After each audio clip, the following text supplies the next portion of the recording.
예, 퇴근길 라이브 시작하겠습니다. 오늘 즐거운 퇴근들 하고 계신가요? 오늘 다룰 주제에 대한 이야기를 좀 잠깐 드리려고 하는데요. 여러분은 요즘에 경제를 바라볼 때 어떤 부분이 가장 불안하세요?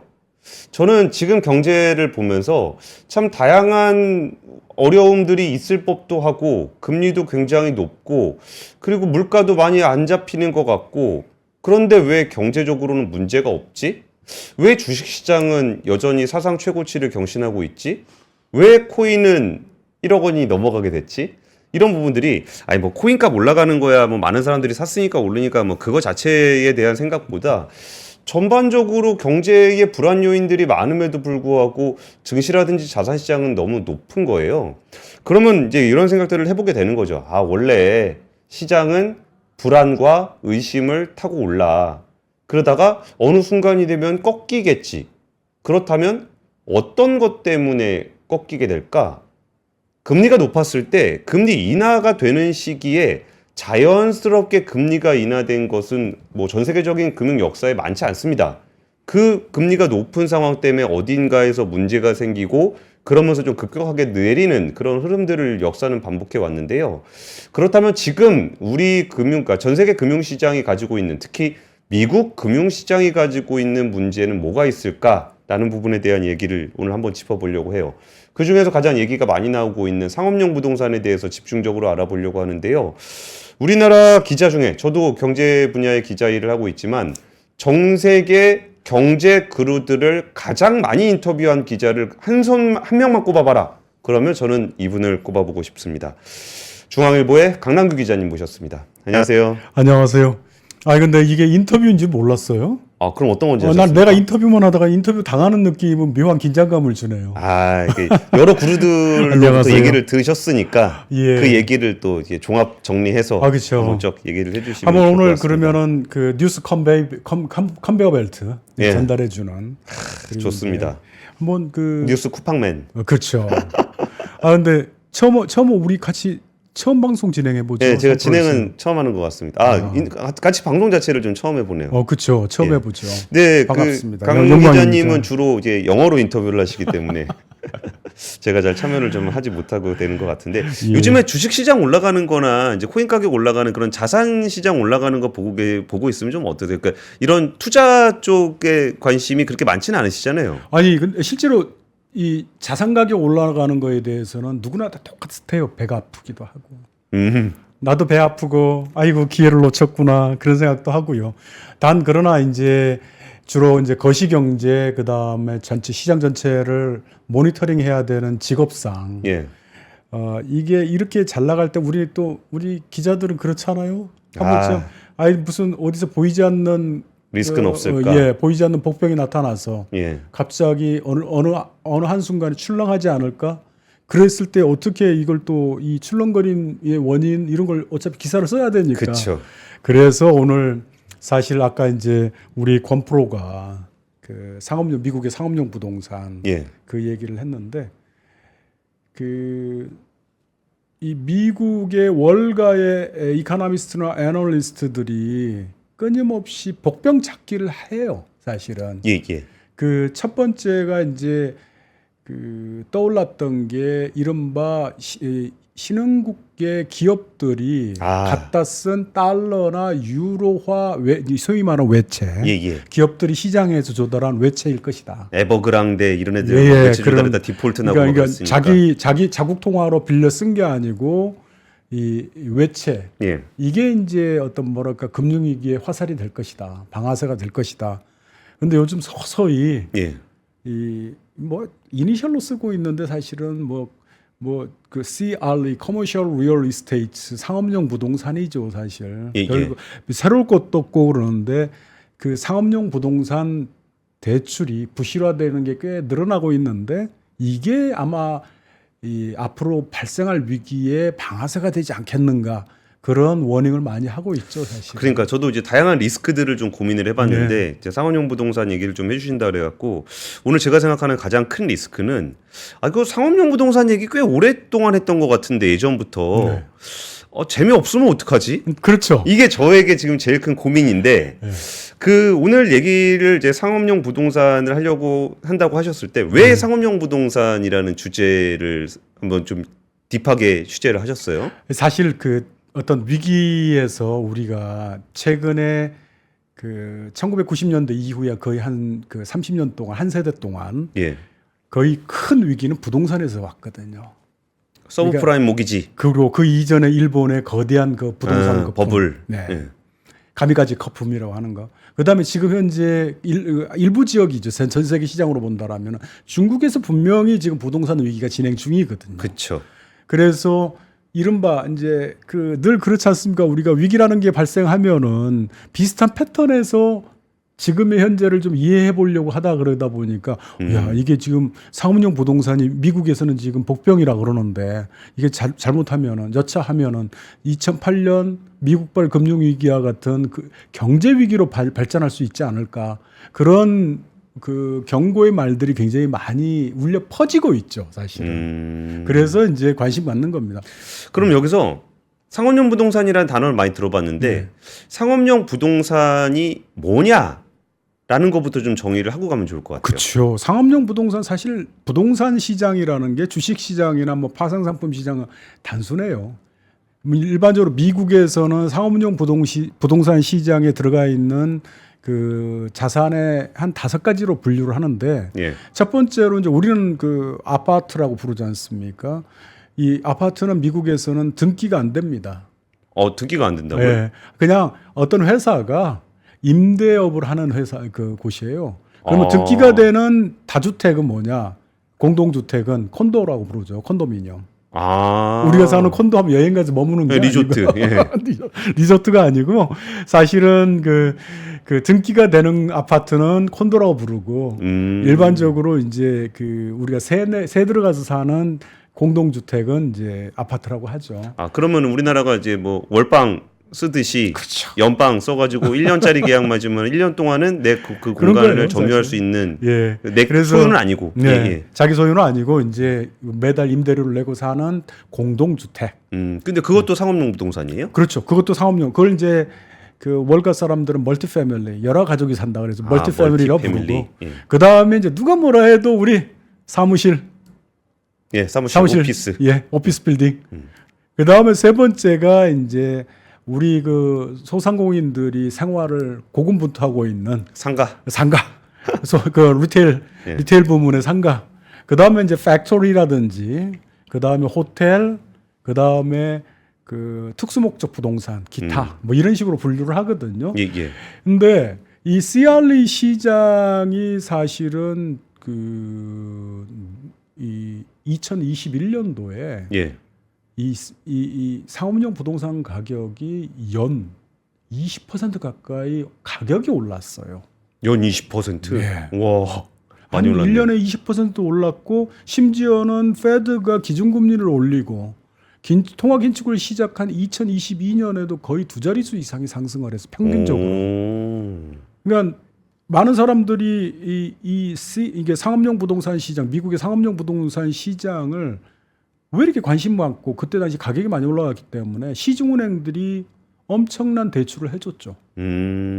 담보로 잡고 우리 흔히 말로 이제 우리 권 프로가 은행의 대출 담당 이사예요. 예, 예. 그런다라면은 신용대출은 가장 두려운 거죠. 그렇죠? 신용대출은 못 믿죠. 결제 서류에 도장 찍어주기가 힘들죠. 강 기자님 쉽지 않습니다. 저한테 돈 빌리기. 그렇죠. 예. 그러나 상업용 부동산은 시세가 올라가고 있는 상업용 부동산은 담보로 대출해주기는 너무 좋아 보이지 않습니까? 예. 정 안 되면 저 담보물 팔면 된다.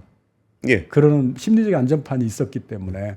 그러나 우리 이 담보대출이 부실화될 때 참 처참하지 않습니까? 그렇죠. 예. LTV. 예. 지금 현재 미국의 그 상업용 부동산 시장이 그런 모양입니다. 사실은. 그래요. 근데 그게 사실 그 LTV라는 부분이 우리나라가 아파트 기준으로 40% 정도 되고, 그러니까 이게 담보 가치 이하로 떨어졌을 때 우리가 경매 처분하게 되는데, 네. 경매 처분을 해도 자금을 회수할 수 없을 때 돈을 빌려준 사람이 손해를 보게 되는 거잖아요. 그렇죠. 그러면 이게 지금 그 미국의 상업용 부동산이 정말 그 담보 가치 이하로 떨어져 가지고 뭐 금융회사에 피해를 주는 게 굉장히 광범위하게 나타날 정도로 심각한 상황인 거예요? 우리 한번 잠깐 그래픽 띄워볼까요? 지금 미국의 통화긴축 사이클이 시작된, 그러니까 통화긴축, 페드가 기준금리를 올린 이 그래프는 제일 밑에 빨간색 2022년에 23년 사이클을 한번 보시면은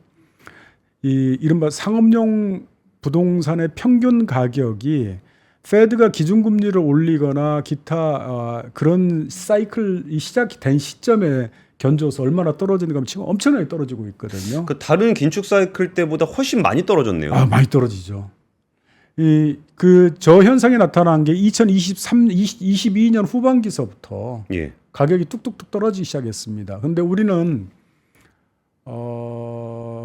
이 은행 감독기구나 금융 감독기구에서 LTV라든지 지급 능력을 평가를 해서 그 기준을 딱 정해놓고 톱다운 방식으로 그 이상으로는 대출해주지 마라. 혼나죠. 혼나죠. 예, 예. 아마 우리 그 시중은행의 여신 담당 같은 경우는 담당자들은 아마 금감원의 감사 조사 들어오면은 좀 식은땀을 흘리실 텐데, 그러나 이 미국의 시중은행들은 사실 그 운신의 폭이 좀 넓어요. 그러니까 전문 용어로 창구 지도가 없나 보네요. 그렇죠. 예. 운신의 폭이 넓어요. 그래서 자체 판단해서 감당 가능하면 대출도 해주고, 그 담보 대출이고 그러니까 해주고 그랬습니다. 그리고 또 대부분이 대출이 이루어진 시점이 놀랍게도 2021년, 22년, 그 다음에 그 이전에 2013년 그쯤부터 거의 그 10% 가까운, 연 10%에 가까운 상업용 부동산 가격이 상승을 했어요. 이게 한 10년 가까이 되다 보니까 이 여신 담당자, 시중은행의 여신 담당자들 봤을 때는 이거 땅 짚고 헤엄치는, 내지는 하느님의 보증각서를 받아놓은 대출 같아요. 그렇게 대출을 해준 겁니다. 예. 특히 어떤 시중은행이 많이 해줬냐라면은 우리 같이 이제 사실 이제 조금 이 대목에서 미국의 그 시중은행을 얘기할 때 우리는 뭐 이게 우리 3프로에서는 특정 브랜드를 얘기해도 되나요? 예, 마음껏 하십시오. 예. 예. 우리은행, 신한은행, 사실 우리나라 시장과 경제 규모에 비춰 본다라면 그 기준으로 보면 상당히 큰 은행들이지 않습니까? 그렇죠. 보통 5대 시중은행이라고 그렇죠. 얘기하죠. 예. 근데 미국에도 JP 모간, 그 다음에 뱅크 오브 아메리카, 어떤 거대 뱅킹 그룹이 있긴 있어요. 근데 그거 못지않게 미국에는 약 4천여 개의 그 시중은행이 있습니다. 물론 이제 시장이 크죠. 땅덩어리도 크고. 예. 그러나 그들이 말하는 시중은행은 우리의 저축은행이라든지 이른바 잡다한 은행들, 잡다한 여신회사들 상호조합 다 들어가 있어요. 예. 그래서 지역의 중소 시중은행이라고 구분할, 중소 대형 이렇게 구분할 뿐이지 우리 같이 이거는 저축은행, 여기는 무슨 면허 자체가 다른 건 아니에요. 면허 자체가 다른 거는 그냥 시중은행이에요. 커머셜 뱅크.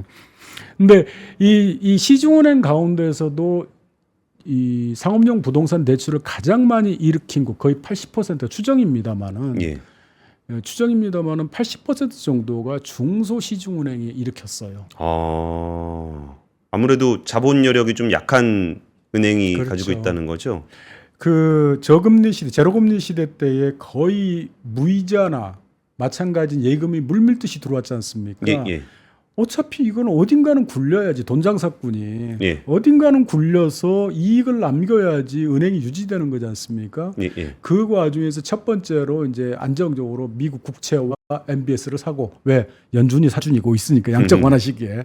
그 다음에 두 번째, 임대 수익을 기대할 수 있고, 그 다음에 디폴트가 됐을 때도, 부실화 됐을 때에도 언제든지 담보 가치를 처분해서 원금을 회수할 수 있는 기대 가능성이 큰 이 우리 빌딩, 상업용 빌딩에다 이제 대출을 많이 해준 거죠. 근데 진짜 그게 많이 부실이 됐냐는 거죠.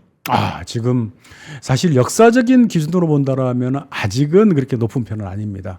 자, 우리 그러니까 이 아까 얘기했지만은 그 상업용 부동산 여러 종류가 많기 때문에 하나의 그 세그먼트별로 이제 부실률을 따지거든요. 근데 일단 지금 문제가 되고 있는 우리 그 미국의 시중은행의 여신 담당자들의 골치를 앓게 하는 이 사무용 빌딩, 그 담보대출의 부실률을 한번 보신다라면 거의 6% 정도 올라가지 않습니까? 근데 6%도 6%인데 되게 가파르게 올라오고 있네요. 아, 그렇죠. 예. 우리가 이제 여기 그래프상에서 보면은 2007년 저게 언제입니까? 이게 아직 위기가 본격화되지 않았지만은 그 시기에 서브프라임 모기지의 리스크가 본격화됐거든요. 예, 예. 그래서 우리 흔히 말하는 그 2008년 금융위기의 서막이라고는 서브프라임 모기지 사태, 그 시기가 발생을 한 이후에 가파르게 올라가지 않습니까? 예. 그래서 10% 이제 웃돌다가 다시 떨어지고, 그래서 2024년 현재 지금 현재 6% 정도를 부실화율이 된 거죠, 연체율이. 예. 근데 사실 다른 빌딩, 아까 이제 멀티패밀리라고 하는 아파트 빌딩을 담보대출해 준 것은 그렇게 또 이렇게 그 부실률이 높지는 않습니다. 근데 지금 이 사무용 빌딩, 그 다음에 우리 소상공인들에게 소상공인한테 주로 이제 임대업을 해주는 빌딩에다가 대출해 준 돈. 예. 아, 이거 부실화율 높습니다. 아, 거기는 부실률이 좀 높고요. 높고요. 거기도 한 6% 가까이 됩니다. 근데 지금 댓글창에서도 좀 빨리 핵심 내용을 끄집어내자 뭐 이런 얘기들을 하고 있는데, 그러니까 우리가 좀 그런가요? 이거를 서브프라임 모기지하고 좀 비교를 했을 때 서브프라임 모기지 같은 경우는 그걸 이제 MBS에서 CDS 넘어가고 뭐 파생 CDS로 넘어가게 되면 합성 CDO로 막 넘어가게 되면서 이게 그 파생이라는 구조를 통해서 어디서 부실이 발생했는지도 모르는 신용경색으로 좀 이어지고, 그렇죠. 네. 그다음에 결국 그게 그 개별 금융회사의 문제가 아니라 시스템 리스크로 전이가 되면서 이게 금융위기로 간 거잖아요.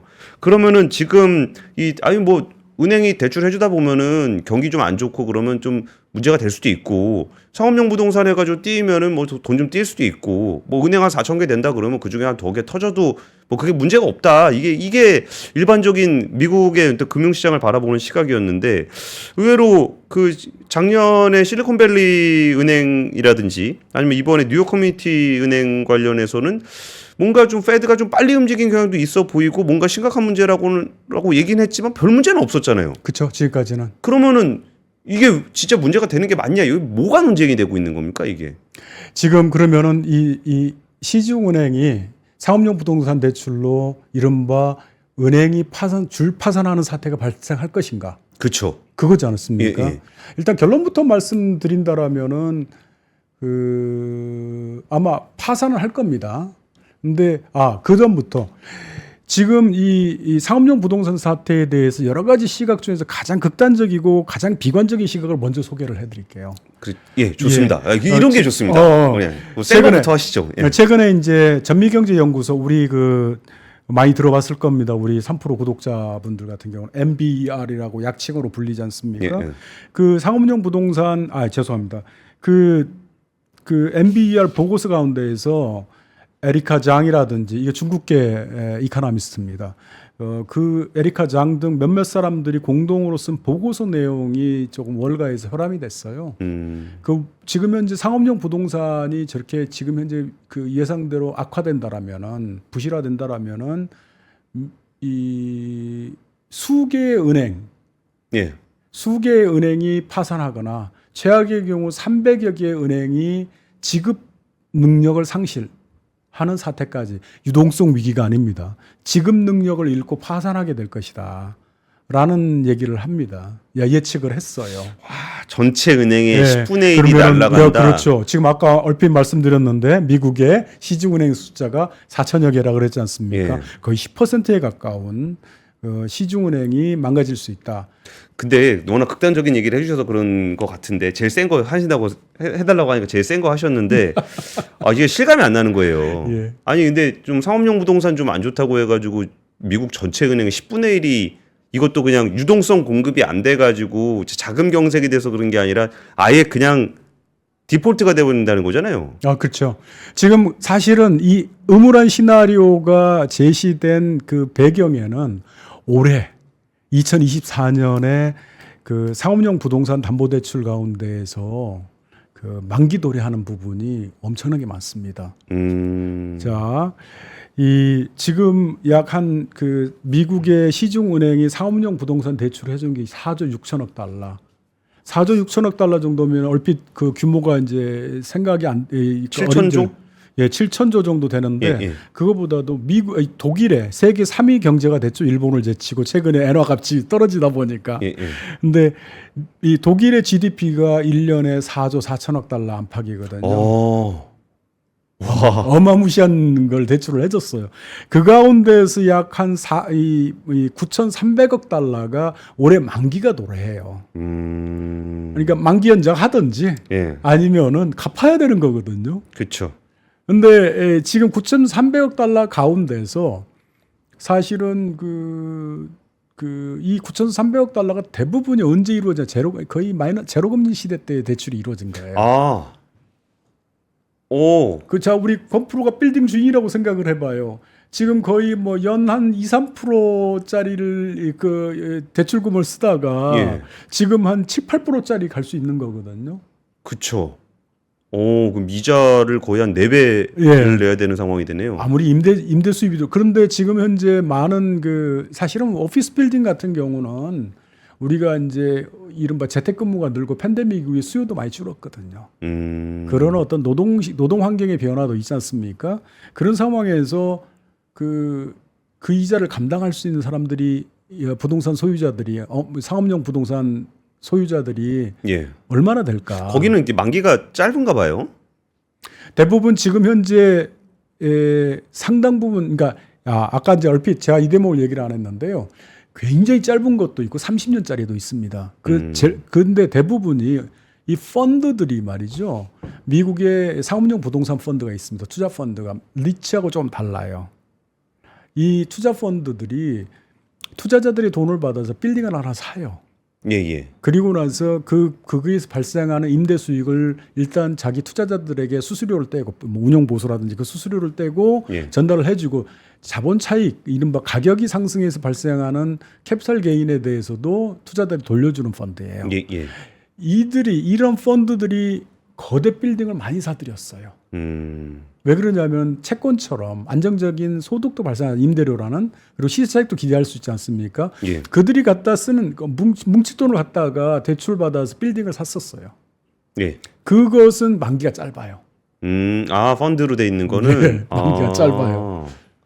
그래서 사실은 이제 지금 현재 9,300억 달러가 들어오게 되면 약 47% 정도가 시중은행이 감당해야 될 몫이고요. 그 다음에 이른바 사모펀드가 약 18%를 사모펀드 몫인데 우리 표에서 보면은 지금 표 보여주고 계신 거 이거죠? 자, 우리 이제 비중으로 보면 시중은행이 가로 안에는 47이라고 되어 있는 게 47%입니다. 그 다음에 이제 모기지 증권이라는 형태로 이제 유통되고 있는 게 한 25% 정도고요. 사모펀드가 사모대출이지 않습니까? 우리 사채놀이 하는 펀드들 있잖아요. 그 사모펀드, 여기는 전형적인 그림자 금융이거든요. 섀도우 뱅킹 영역인데 여기에서 대출해 준 것도 상당히 18% 되는 올해 만기 도래하는 것 중에서. 이거 어떻게든 간에. 얘는 어떻게든 만기가 되면은 상환을 해야 되는 거네요. 상환을 해야 되는 거죠. 아니면은 만기 연장을 잘 해줄까요? 이들이 이렇게 값이 떨어지고 있는 와중에. 근데 뭐 자기가 해주고 싶다고 해줄 수 있는 게 아니잖아요. 투자자들이 또 펀드 만기를 연장해 줘야 되는 거니까. 자, 이렇게 되면 당장 무슨 제2의 서브프라임 모기지 사태가 발생할 것 같죠. 그렇죠. 근데 여기서 이제 좀 한 번쯤 생각을 해봐야 되는 게 이 서브프라임 이 상업용 부동산 시장이 발생했을 때에 우리가 2008년 이후에 시중은행에 안전판이 하나 더 생겼거든요. 안전판이요? 시중은행이 어떤 유동성 위기가 왔을 때에 이 상시 패드 자금을 갖다 쓸 창구가 열려 있어요. 그렇죠. 그런 상황에서 과연 이게 그럼 당장 파산하겠는가? 그렇죠. 그렇지 않는다라고 하는, 그렇지 않다는 쪽에 배팅하고 나선 아주 유명한 인물이 있습니다. 최근에. 도널드 트럼프 시절에 재무장관이랬던 스티븐 무누신 장관. 지금 민간 부분에서 저기 투자 투자 그룹을 자문해주고 있는데요. 이 뉴욕 커뮤니티 은행이 지금 주가가 막 20% 폭락하고 그러니까 잽싸게 거기다가 10억 달러의 그 투자를 해서 긴급 자금을 지원을 해주면서 배팅하고 나섰어요. 절대 아마 자기가 재무장관으로 있었던 경험인지 예. 시중은행이 무너지지 않도록 무너지도록 않도록 연방정부가 나설 것이다. 네, 그런 쪽에 배팅을 했는데 사실 근데 그 역사적인 금융시장에서 보면은 아무리 그렇더라도 그 재무장관을 지내거나 중앙은행 총재가 배팅했다가 실패한 경우도 많습니다. 사실은. 아 근데요, 그 위기감이 잘 안 느껴져요. 지금 좀 전에 그 강 기자님도 말씀을 주셨지만, 그러니까 페드가 실리콘밸리 뱅크 같은 경우도 잘 정리를 해줬고, 정리를 해주는 게 뭐 은행이 파산해서 없어진 것도 아니고 M&A도 시켜버리고, 그리고 그 상황 되면은 금리를 안 내렸을 뿐이지 유동성을 또 공급을 했었잖아요. 그렇죠. 그러면 이 상업용 은행의 어떤 문제, 부실 문제가 어떤 방식으로 전이가 될 수 있다라는 위기감이 있는 거예요. 근데 진짜 이게 300개가 정말 그냥 망해버리는 상황이 잘 체감도 안 되고 실감도 잘 안 나는 거예요. 그 서브프라임 모기지가 가장 크게 충격스럽게 다가온 것은 이른바 고급 금융으로 한다고 하는 투자은행이 당했기 때문에 그러거든요. 예, 예.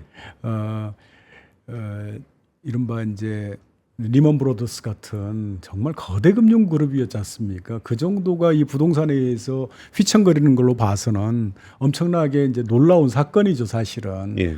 근데 지금 제가 의무란 얘기를 먼저 얘기를 꺼낸 대목에는 꼭 이쯤 되면은 얘기를 스토리텔링 기법상 조금 지나면 그렇지 않다는 낙관론의 얘기가 뒤따라 나오지 않습니까? 예. 사실은 지금의 금융 안전망 시스템에서 상업용 부동산이 은행의 개별 은행을 몇 개는 쓰러뜨릴 수는 있을 거예요. 제가 보기에도. 그렇게 예측하는 제가 인터뷰하거나 코멘트를 구했을 때의 월가 이코노미스트들이나 그렇게 봐요. 근데 이게 그 단계를 우리는 이제 소수의 은행이 파산할 때 개별 은행이 파산한 걸로 보지만은 조금 더 많은 은행이 거기는 기준은 없습니다만은 이른바 은행 위기라고 규정을 하지 않습니까? 부르지 않습니까? 예를 들어서 한 300개 망한다 진짜로. 아 그러면은 그거는 은행 위기를 넘어서 시스템 리스크로 가죠. 예, 금융 위기라고 부를 만하는 거죠. 예, 예. 그러나 그 어느 지점에선가는 아마 차단이 될 것이다라는 게 지금 현재 사실은 다수설이죠.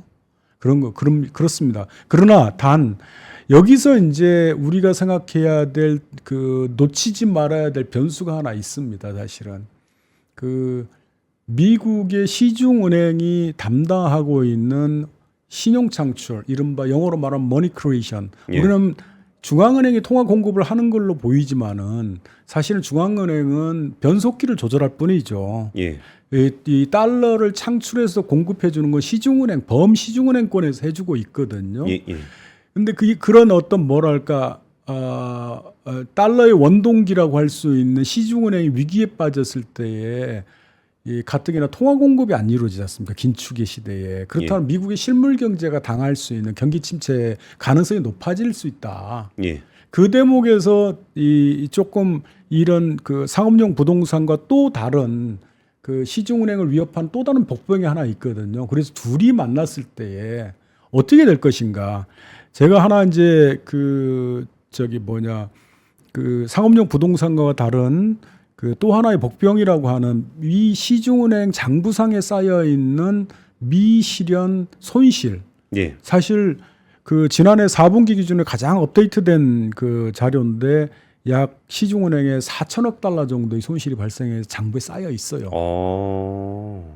이거는 아직 당장 이게 이제 흔히 말하는 채권의 시가평가 때문에 그렇고 채권 시세가 많이 떨어져서 그러니까 페드가 기준금리를 인상하고 긴축에 들어가는 바람에 채권 시세가 떨어지는 거죠. 예, 예. 그런 바람에 생겨난 이 미실현 손실인데 이게 상당히 많이 줄어서 한 7천억 달러 가까이 됐었는데 지난해 4분기에 약 4천억 달러대로 줄긴 했습니다. 예. 4천억 달러 그러니까 4천만 원이 아니거든요. 4천억도 아니고. 한 500조 정도 되는 거죠. 그렇죠.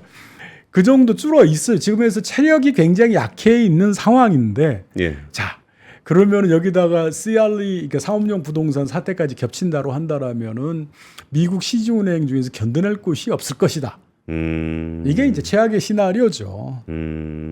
이게 겹치는 거죠. 이제 금리가 올라가가지고 채권값 떨어져가지고 장부상 손실이 굉장히 많이 잡혀 있는, 그러니까 체력이 약해져 있는 상황에서 그렇죠. 이번에 만기가 도래하는 상업용 부동산들이 디폴트가 되게 되면 네. 그러면은 은행들이 좀 꽤 많이 망할 수 있다. 바로 그 현상, 그 이유 때문에 죄송합니다. 현상이 아니고 그 이유 때문에 그 뉴욕 커뮤니티 은행의 주가가 지난주에 20% 정도 급락을 했었거든요. 그렇죠. 예. 이제 바짝 긴장한 거죠. 이 주식 시장이. 근데 걔만 빠졌잖아요. 그러니까 전반적인 시장이 걱정하는 게 아니라 네. 걔 문제 지금, 있는 애. 네. 아직 다른 은행들은 드러나지 않는 경우도 많거든요. 그래서 이제부터 우리의 우리 3% 구독자분들께서 그러면 결론이 뭐냐? 미국이 당장 금융위기 빠지는 거냐? 그 20분 전부터 그거 물어보고 계셨습니다. 시청자분들이. 근데 애초에 이 얘기를 1시간 끌어달라고 얘기를 한 게 3% 아니었습니까? 아니요. 지금 이제 우리가 궁금한 거는 이걸로 인해서, 그러니까 지금 그 뒤에 질문들이 좀 있긴 있어요. 그러니까 오케이. 지금 전반적으로 이 상존에 있는 리스크들이 좀 있어 보이는데 거기서 지금 왜 미국 경제는 이 높은 금리에도 불구하고 주가부터 성장률부터 굉장히 좋은지 뭐 이런 것들도 좀 있는 거고, 그러면 이게 과도하게 있었다 그러면 뭔가에서 변곡점을 거치면서 내려올 건데 그 변곡점이 될 만한 제일 중요한 요소 중에 하나가 이제 상업용 부동산이 지금 현재 지목이 되고 꼽히고 있는 거죠. 그렇죠. 그렇게 이제 방아쇠가 위기의 방아쇠 후보 가운데에서 하나죠. 그렇죠. 그러면 이 방아쇠가 실제로 트리거링이 될 것인가? 그 부분에 대한 얘기를 한번 나눠보고 그 다음에 미국 시장은 왜 혼자 저렇게 잘 나가지? 라는 얘기로 한번 이어가 보겠습니다. 그럴까요? 예. 자, 그러면은 먼저 이게 과연 금융위기로 갈 것인가? 금융위기로 갈 것인가? 금융위기로 갈 것인가? 예. 근데 아까 이제 최악의 시나리오에서 300개 시나리오로 말씀드려서 300개 정도 시중은행이 유동성 위기도 아니고 지급 능력을 상실하는 사태. 예. 나중에 뭐 부채와 자산을 다 실사했을 때 따지고 보니까 빚을 다 못 갚을 상태까지도 갈 수 있다. 그러니까 대충 그냥 뱅크런 나가지고 막 그런 정도가 아니라 그냥 디폴트 자체로 그냥 날아가 버리는. 날아갈 수 있다라는 그런 음울한 시나리오가 있어요. 근데 반대로 세상은 또 이제 항상 뭐랄까 우리가 금융위기 겪은 지 한 2008년서니까 10몇 년 됐지 않습니까? 이 정도 되다 보니 아직도 기억에 선명해서 이게 제2의 서브프라임이라고 하지만은 그런 가능성을 얘기하는 있지만은 실제로는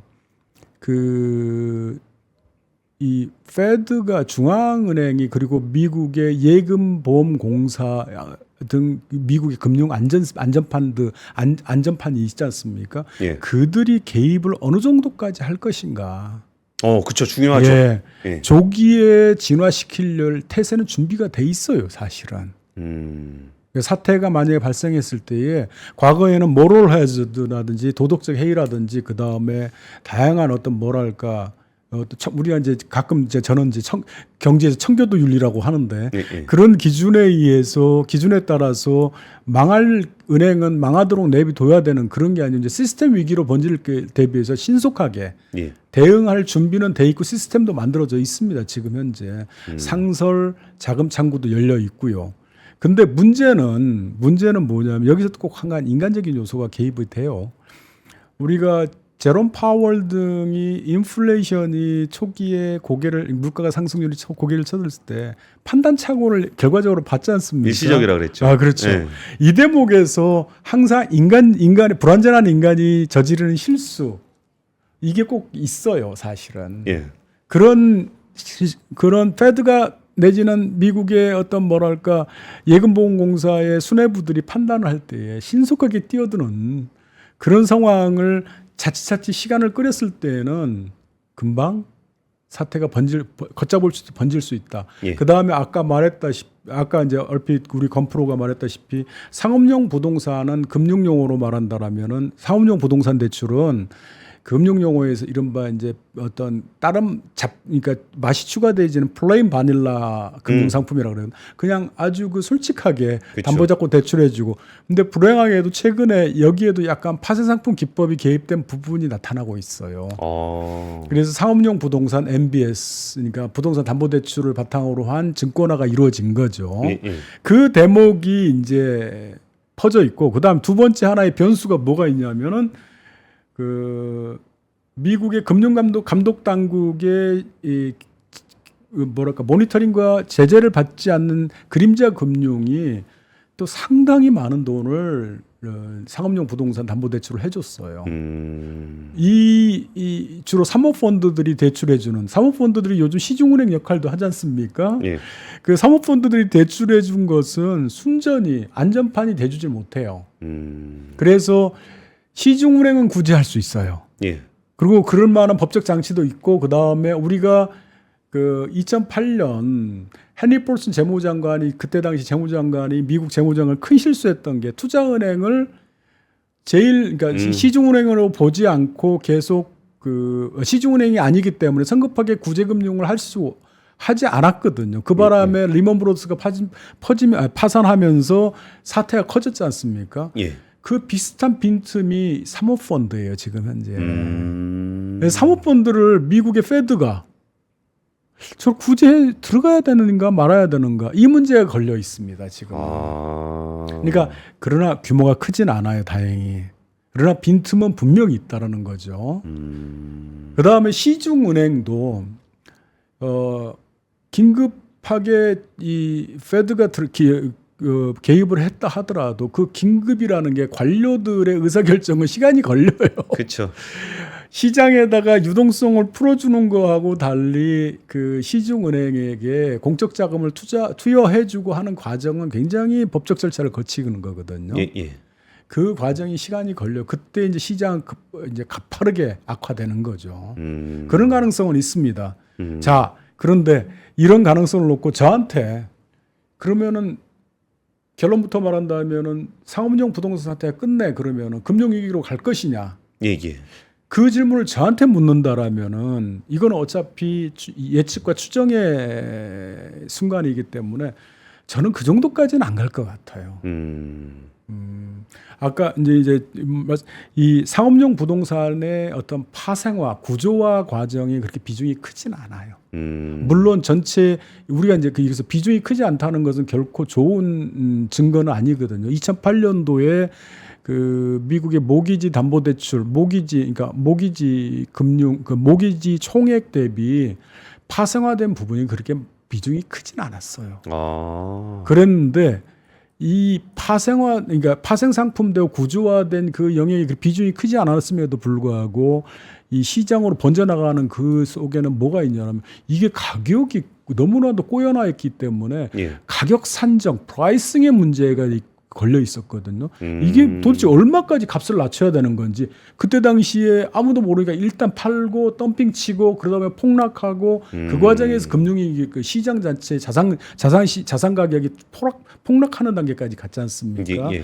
그러나 그 정도까지는 아니다라는 게 제가 취재한 월가 이코노미스트들의 일상적인 일반적인 설명이더라고요.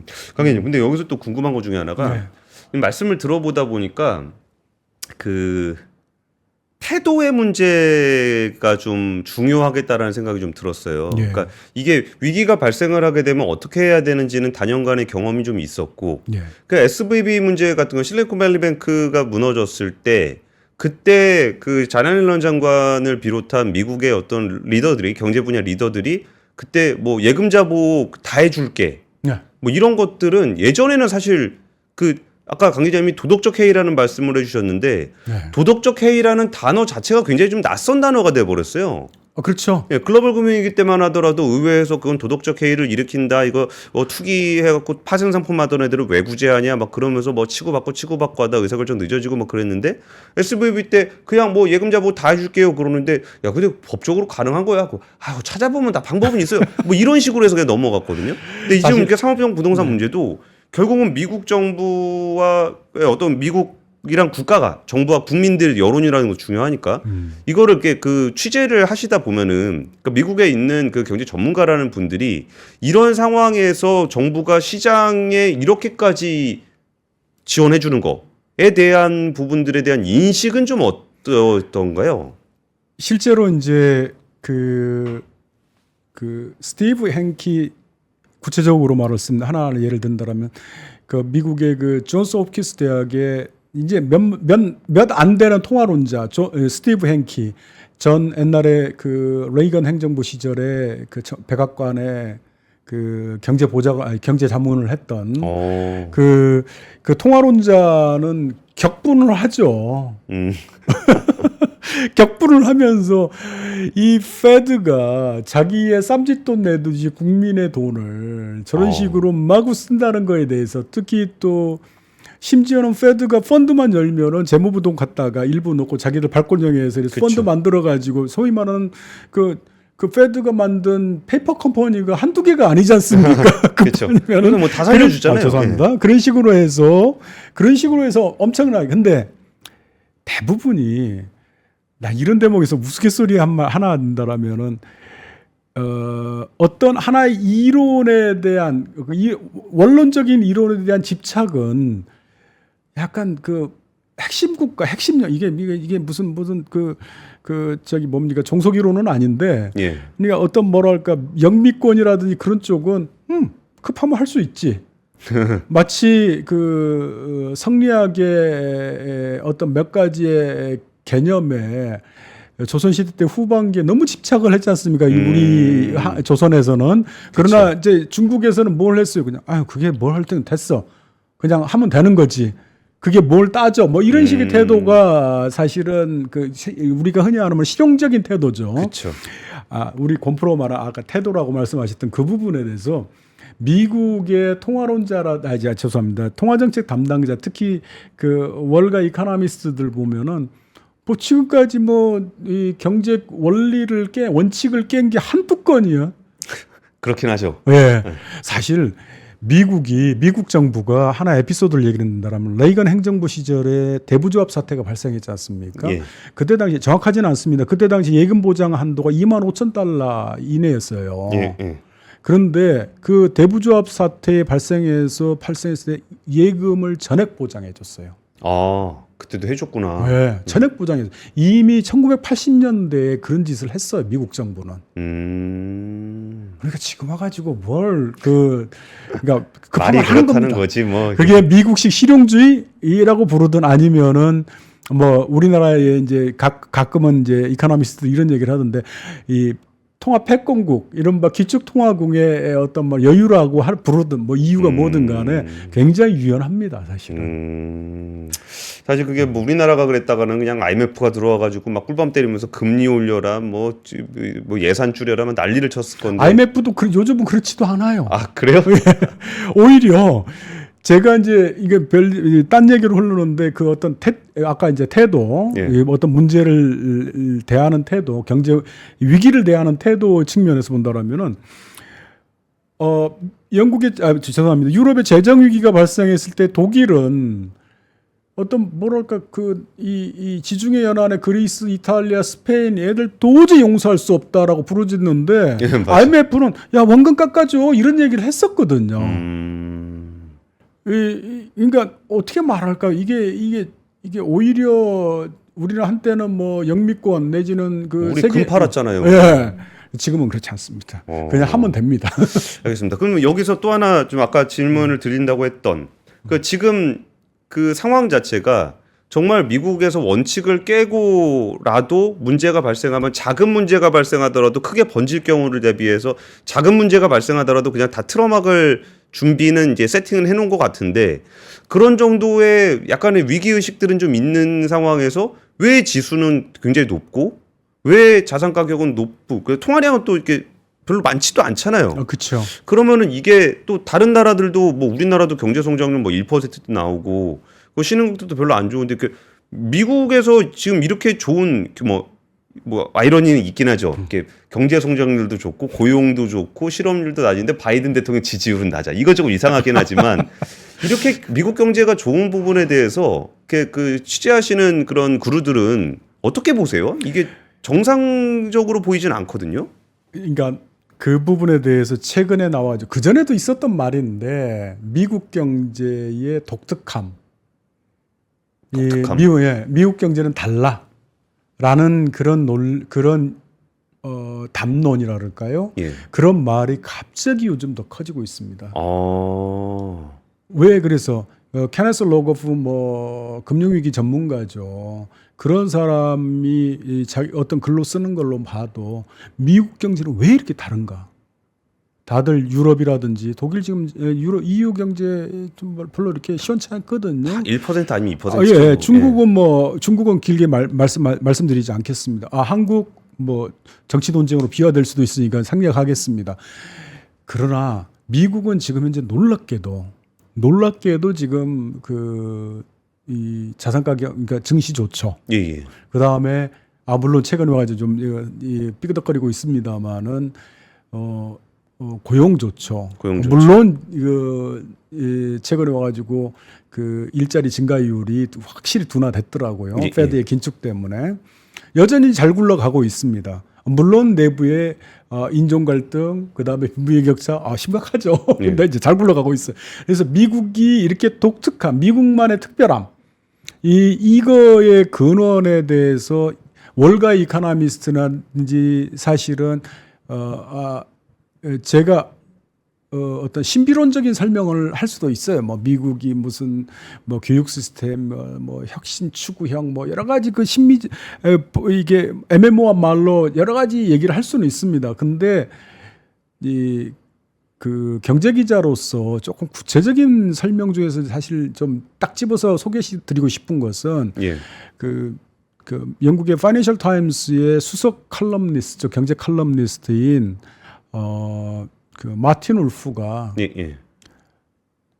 전 세계에서 미국만큼 팬데믹 이후에 미국 자국 국민에게 직접적으로 뭉칫돈을 집어준 재정 지출을 확대해서 나라가 몇 있느냐. 그 바람에 미국인들의 초과 저축률이 굉장히 높았지 않느냐. 그러니까 팬데믹 때문에 소비는 위축됐고 소득은 그대로 유지됐고 연방정부의 보조금까지 들어갔습니다. 그런 상황에서 당연히 소비는 억제됐고요. 그래서 연평균치 이상 장기 트렌드가 있는데 그 이상으로 팬데믹 이후에 엄청난 초과 저축이 발생을 했거든요. 그것을 이제 거의 소진됐다라는 진단도 있는데 그 덕분이다. 무슨 미국인의 고유의 무슨 창의력 이런 어떤 애매모호한 개념 그런 것보다는 재정 지출을 미국처럼 공격적이고 파상적으로 했던 나라가 어디 있느냐라고 반문을 하더라고요.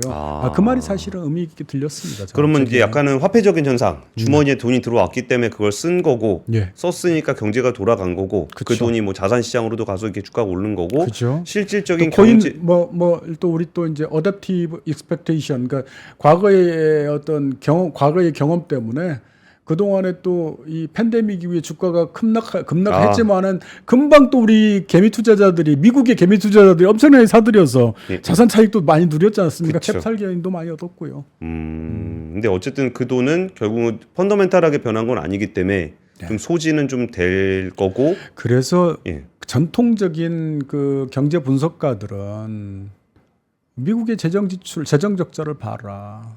그 다음에 아까 미국 경제가 아주 잘 굴러가고 있다는 방증 중에 하나가 이른바 매그니피션트 7, 이른바 M7, 아주 잘 나가는 7개의 빅테크 기업들. 요즘 무슨 M4로도 4개로 테슬라가 좀 빠지고 빠지고 그랬다 그러더라고요. 오케이. 그런 기업들한테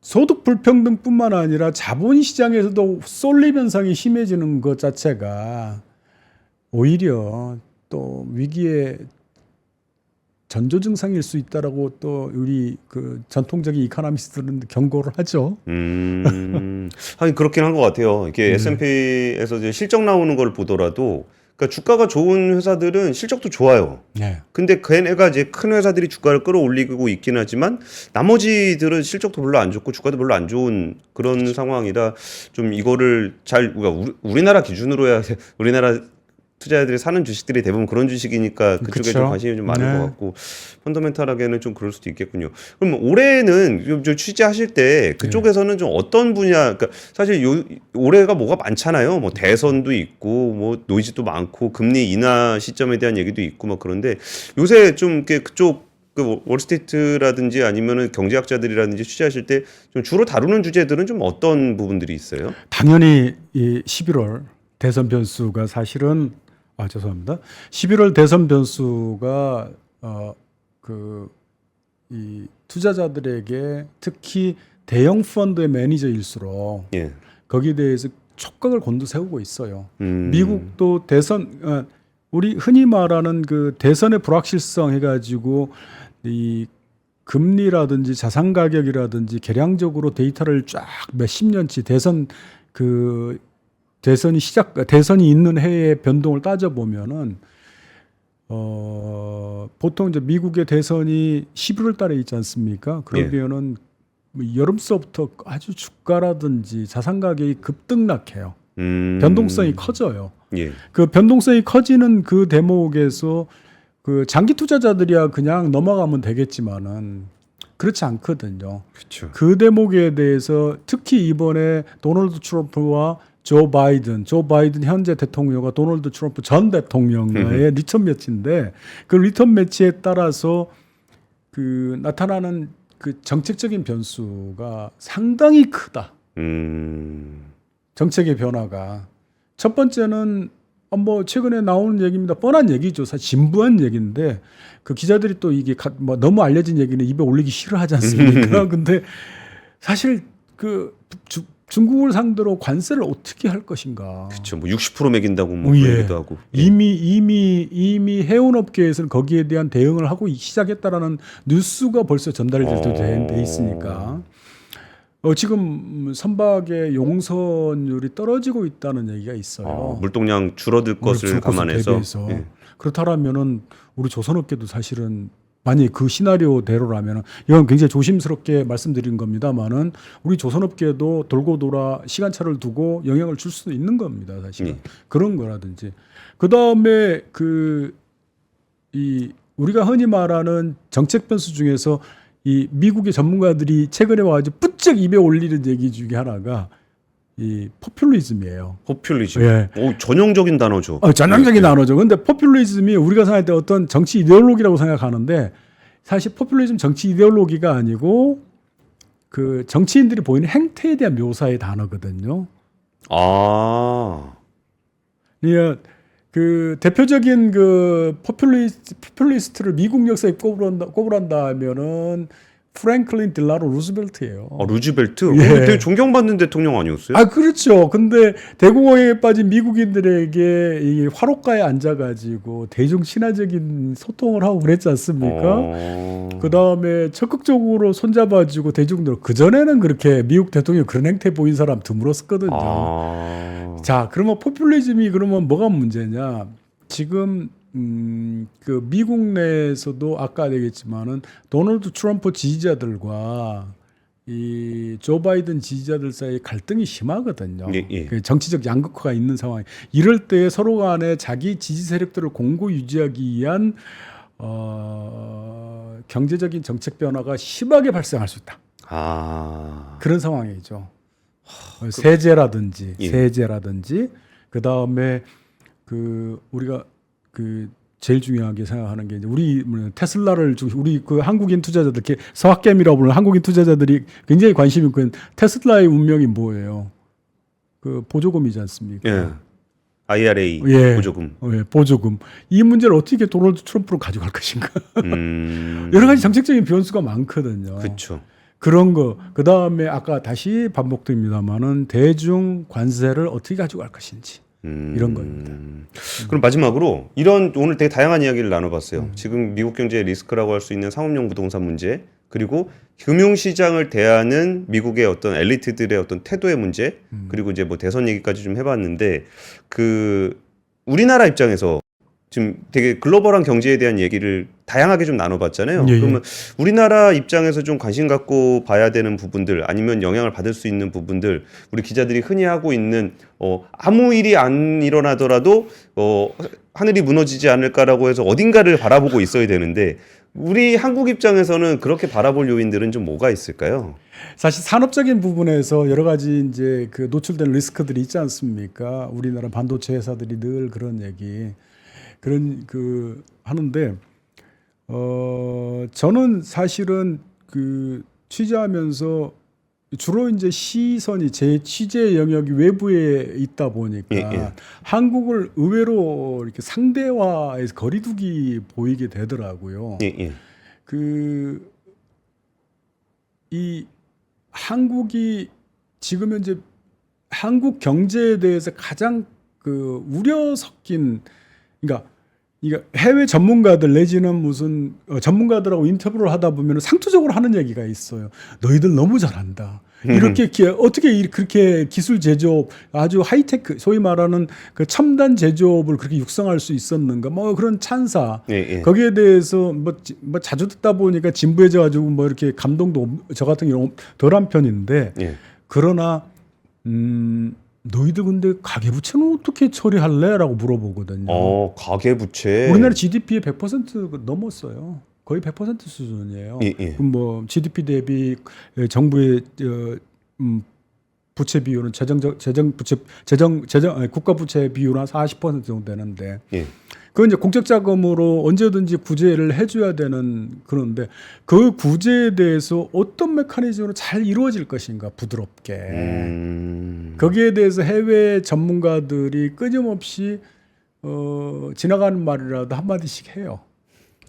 알겠습니다. 말씀 들어보니까 우리가 정말 체감할 수 있는 그런 리스크네요. 그렇죠. 가계부채. 우리가 항상 느끼고 있는 결국은 이제 우리나라의 문제가 안에서 느끼는 것만큼 밖에서도 느끼고 있는 것 같습니다. 올 한해 뭐 미국 경제에도 다양한 일들이 생길 거고 그게 다양한 요인에서 한국 경제에 영향을 미칠 텐데 이렇게 뭐 위기가 있다는 것을 얘기하는 것이 뭐 주가가 폭락하고 안 좋을 것이다 이런 게 아니라 이런 위기가 발생할 수 있으니 이런 부분들을 좀 대비해서 그런 위기가 닥쳤을 때 스무스하게 넘어갈 수 있도록 준비하자 이런 취지로 한번 이해를 해보도록 하겠습니다. 오늘 긴 시간 함께 해주신 그 강남규 중앙일보 기자님이었습니다. 지금까지 시청해주셔서 감사합니다. 감사합니다.